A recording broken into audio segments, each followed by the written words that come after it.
హైదరాబాద్ లో కన్సల్టేషన్ మరియు 3,500 రూపాయల colour Doppler test Avis hospitals లో ఉచితంగా పొందండి. ఓం శ్రీ గురుభ్యో నమః. శ్రీ మహాగణాధిపతయ నమః. శ్రీమాత్రే నమః. కార్తీక శుద్ధ ద్వాదశిని క్షీరాబ్ధి ద్వాదశి, చిలుకు ద్వాదశి, మదన ద్వాదశి అన్న పేర్లతో పిలుస్తారు. నిజానికి ఇది ఉత్థాన ద్వాదశి అని కూడా అంటారు. నిజానికి ఈ ఉత్థాన పదం ఆ ద్వాదశికి ముందు ఉండేటటువంటి ఏకాదశికే బాగా వర్తిస్తుంది. ఎందుకు అంటే ఆషాఢ శుద్ధ ఏకాదశి నాడు యోగ ముద్రలోకి వెళ్ళిపోయినటువంటి మహావిష్ణువు ఈయన కాలస్వరూపుడు. ఆయన కార్తీక శుద్ధ ఏకాదశి నాడు మేలుకొనడం జరుగుతుంది. అందుకే యోగులు, యతులు, సన్యాసులు చాతుర్మాస్య దీక్ష వహించి ఎక్కడికి కదలకుండా ఒక చోట ఉంటారు. గృహస్థులకు కూడా ఉన్నాయి.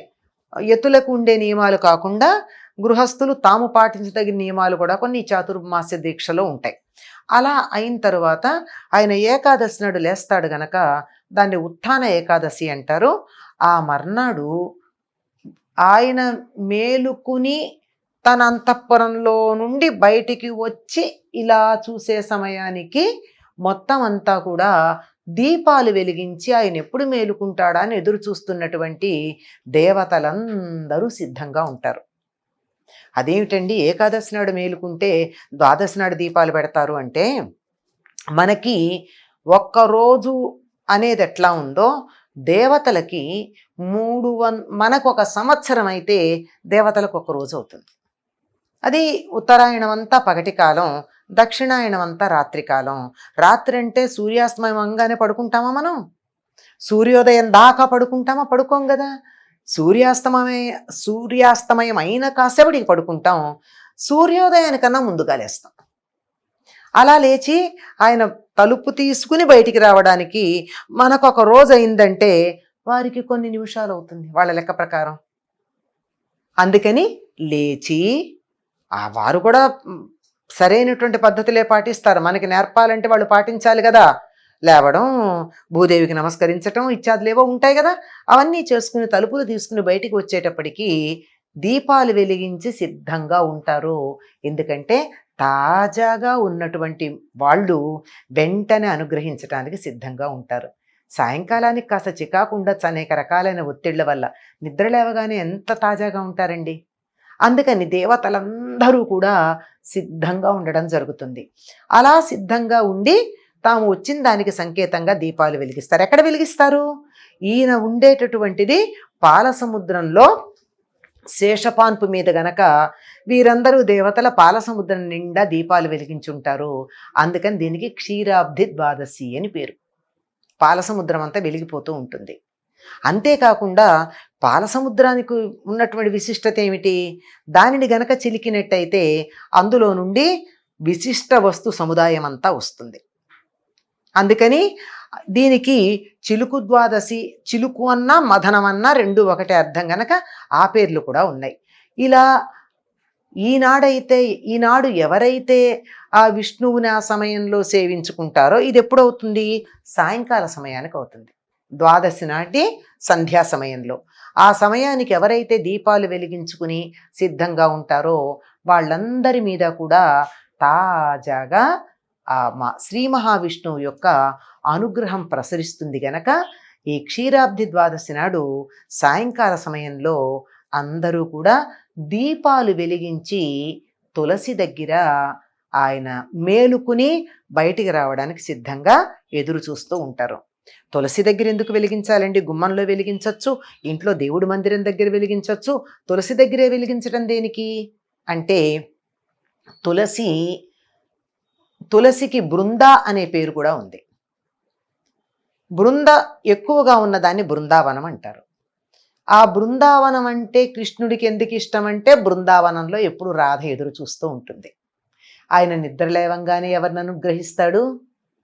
రాధాదేవిని అనుగ్రహిస్తాడు, తన కోసం ఎదురు చూస్తూ ఉన్నందుకు. అందుకని ఈనాడు రాధాకృష్ణుల కళ్యాణం చేయడం చాలా ప్రాంతాల్లో ఉంది.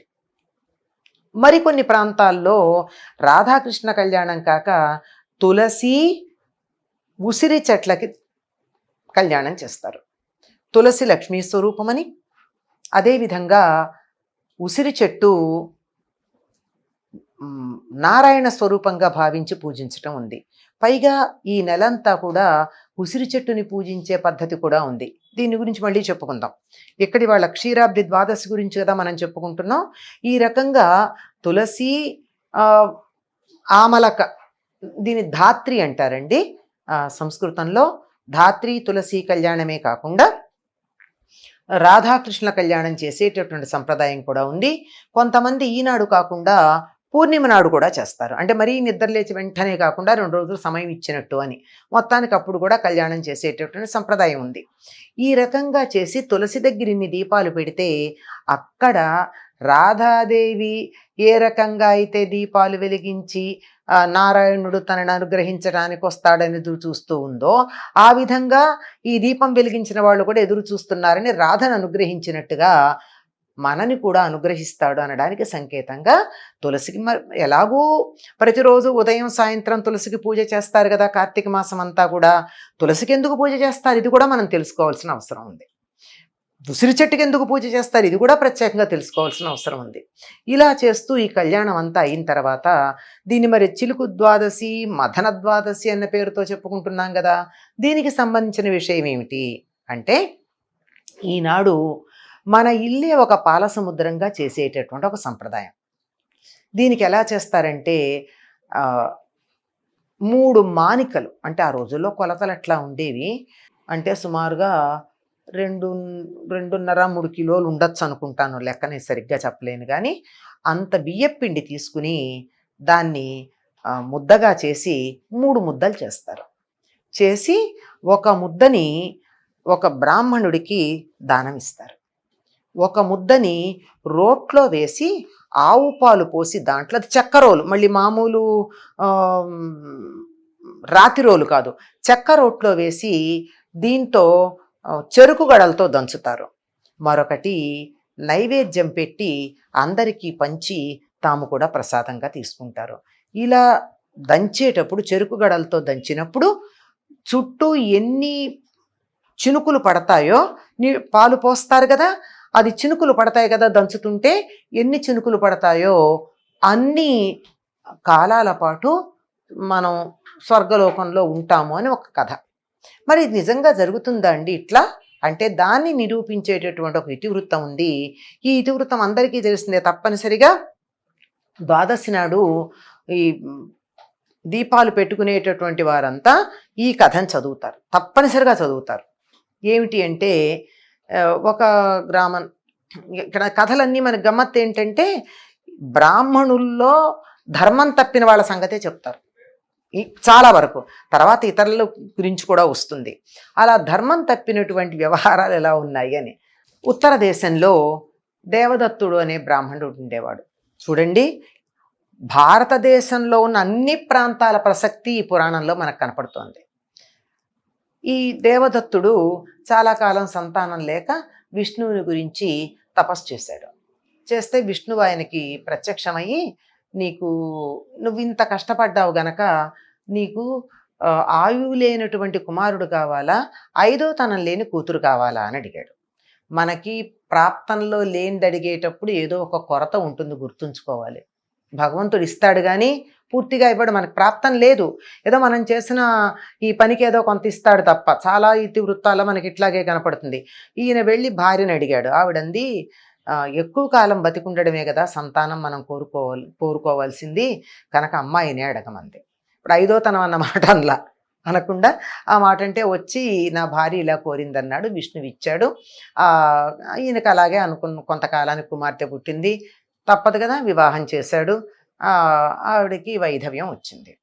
కొంతకాలానికి తల్లి తండ్రి గతించారు. గతించిన తర్వాత ఈవిడ మరి పరిస్థితుల ప్రభావమో ఒంటరితనం ఉండడమో ఏమైందో తెలియదు కానీ చాలా కఠినాత్మురాలుగా ఉండేది. ఎప్పుడు ఎవరినో ఒకళ్ళని విసుక్కుంటూ నసుక్కుంటూ ఇంటికి ఎవరైనా వచ్చి ఏదడిగినా నాస్తి నారాయణ నాస్తి నారాయణ అంటూ ఉండేది. అందుకని వీడికి నాస్తి నారాయణమ్మ అని పేరు పెట్టేవారు. కాకపోతే ఇందులో నాస్తి అని ఊరుకోకుండా నారాయణ అని ఒక మాట అందిగా, కొంత నయం, ఇంకో చెడ్డ మాట అనకుండా. అందుకే దేన్నైనా సరే మనం చెడు భావాలు చెప్పాలన్నా మంచి మాటలను ఉపయోగించటం మనం అలవాటు చేసుకుంటూ ఉంటాం. అది పద్ధతి అసలు. ఇలా అంటూ ఉంటే ఈవిడ్ని చూడగా చూడగా చూడగా కొంతకాలానికి ఈవిడేం చేసింది, ఈవిడ్ని దయతలచాలి అని చెప్పి విష్ణువే వచ్చాడు. వచ్చి భిక్షం అడిగాడు. ఏదన్నా ఇస్తుందేమో, ఇబ్బందే, పెట్టందే పుట్టదు కదా. అందుకని అడిగితే 2-3 సార్లు అడిగితే కూడా నాస్తి నారాయణ అంది. మళ్ళీ అడిగితే కోపం వచ్చి ఆవిడప్పుడు ఇల్లు అలుక్కుంటోందిట. అలుక్కుంటూ ఉంటే అలుగుడ్డ విసిరేసిందిట. పూర్వకాలం మట్టి ఇళ్ళు ఉంటే అలికేవారు కదా. ఆ అలుగుడ్డ విసిరేస్తే అందులో ఒక కందిగింజ ఉందిట. ఆయన బయటికి వెళ్ళి అలుగుడ్డని ఇలా దులిపి చూస్తే కందిగింజ కనపడింది. కందిగింజ వచ్చింది కదా, దానికి తగిన ఫలితమే ఇచ్చాడు. ఈ కందిగింజను అక్కడే నాటి పెడితే దాంట్లో నుంచి మొక్కలు వచ్చాయి. ఆ కందిగింజ ఒక పెద్ద చెట్టు అయి పెద్దదే అవుతుంది. కంది మామూలుగా పంట అనుకుంటాం కానీ అలా ఉంచితే 5-6 ఏళ్ల దాకా దాని నుంచి కాయలు వస్తాయి. కొంచెం మాను కట్టి పెద్ద మనకి గుల్మంలాగా తయారవుతుంది, అంటే బుష్ లాగా తయారవుతుంది. ఈవిడ శరీరం వదిలి ఒక పురుగు జన్మెత్తి ఈవిడిప్పుడు కందిగింజ దానం చేస్తుంది కదా, ఆ కంది చెట్టులో పురుగయ్యి తింటూ ఉంది. ఆ కందిగింజలు పడి మళ్ళీ మొక్కలయ్యి వాటిని వచ్చే కందిగింజలు ఇవన్నీ తినాలి ఆవిడ. ఎందుకంటే ఒక కందిగింజ దానం చేసినందుకు దానికి అనంతమైన ఫలితం వచ్చి, అందులో విష్ణువుకి దానం చేసింది, అనంతమైన ఫలితం వచ్చి ఇవన్నీ తింటూ ఉంటుంది. కొంతకాలం తర్వాత నారాయణుడికి తనకు కందిగింజ ఇచ్చిన అమ్మాయి ఎలా ఉందో చూడాలని అనిపించింది. ఎందుకంటే ఆ అమ్మాయి పుట్టడమే ఈయన వరం వల్ల పుట్టింది. ఉద్ధరిద్దామని ప్రయత్నం చేస్తే పోనీ వైధవ్యం అంటే పర్వాలేదు కానీ ఇంత నిష్ఠురంగా ఉండాలా? ఉద్ధరిద్దామని ప్రయత్నం చేస్తేనేమో ఇలా ఉంది. ఎలా ఉంది అని చూడ్డానికి వచ్చాడు. వచ్చేటప్పుడు ఈసారి అమ్మవారు కూడా వచ్చింది, ఒక్కడే రాలేదు. ఆ పురుగు జన్మలో ఉన్నటువంటి నారాయణమ్మని చూసి ఈయన బాధపడుతూ ఉంటే లక్ష్మీదేవి అందిట, ఈవిడికి ఎలాగ ఉద్ధరణ జరుగుతుంది అని. ఎలా జరుగుతుంది అంటే, దీపదాన ఫలితాన్ని ఎవరైనా ఈవిడికి దానం చేస్తే తగ్గుతుంది, ఆవిడికి ఈ పురుగు జన్మ నుండి విముక్తి లభిస్తుంది అని చెప్పాట. దీపదానం అంటే కార్తీక మాసం అంతా కూడా దీపాలు వెలిగించి ఆఖరి రోజున ఆ దీపాన్ని దానం చేసే పద్ధతి ఒకటి ఉంది. అది మళ్ళీ వ్రతంలో ఒక భాగంగా చెప్పుకుంటాం. అలా చేసి అటువంటి ఫలితం ఏదన్నా గనక ఎవరన్నా ఇచ్చినట్టయితే ఈ పురుగు జన్మ నుంచి ఈ నాస్తి నారాయణమ్మకి విముక్తి లభిస్తుంది అంటే, పాపం అమ్మవారు కూడా చాలా దయామయి కదండి. ఆవిడ ఏం చేసిందిట, అప్పటికప్పుడు సంకల్పం చెప్పుకుని ఆవిడ ఆ దీపదాన వ్రతం చేసి ఆ ఫలితాన్ని ఆ పురుగుకి ధారపోసిందిట. తత్ఫలితంగా ఆ పురుగు అంటే నారాయణమ్మ, ఆ నారాయణమ్మ పురుగు జన్మ నుండి విముక్తమై ఆవిడ జన్మించిందే విష్ణువు యొక్క ప్రసాదం వల్ల కనుక ఆ విష్ణులోకానికి తిరిగి వెళ్ళింది అని చెప్తారు. ఈ కథ తప్పనిసరిగా కార్తీక శుద్ధ ద్వాదశి నాడు ఎవరైతే ఈ చిలుకు ద్వాదశి లేక మదన ద్వాదశి అనేటటువంటి వ్రతం చేస్తారో వాళ్ళు దీపాలు వెలిగించిన తర్వాత తులసి దగ్గర కూర్చుని ఈ ఇతివృత్తాన్ని చదువుకుంటారు.